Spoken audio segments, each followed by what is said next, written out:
Sementara itu, saudara, berdasarkan hasil pemeriksaan pihak terkait dari kapal asing tanpa awak yang ditemukan nelayan Krungmane, Kecamatan Muara Batu, Aceh Utara, ditemukan beberapa kart diduga milik pemilik kapal asal Thailand.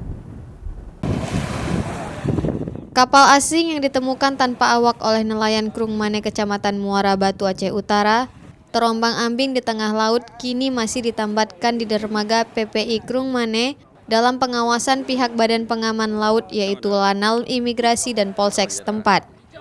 Berdasarkan hasil pemeriksaan petugas, dari kapal asing ini ditemukan beberapa kartu diduga milik awak kapal. Di antaranya, identitas nahkoda atas nama Stephen Christopher, paspor Phuket, Thailand, kartu resort di Phuket, Thailand, dan beberapa kartu lainnya.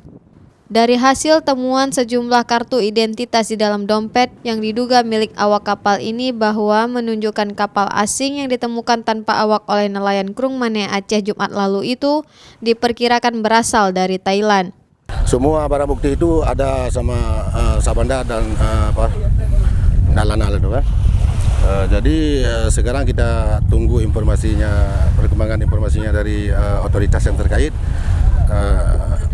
menyangkut dengan penemuan kapal ini. Pun demikian, para nelayan Krungmane yang menemukan kapal asing tanpa awak itu masih terus menunggu perkembangan dari pihak Badan Pengaman Laut. Mereka berharap jika nantinya kapal tersebut ditemukan pemilik dan dikembalikan dapat diberikan kompensasi karena telah menyematkan dan mengamankan kapal terseret arus di tengah laut. Raja Umar, Kompas TV, Biren.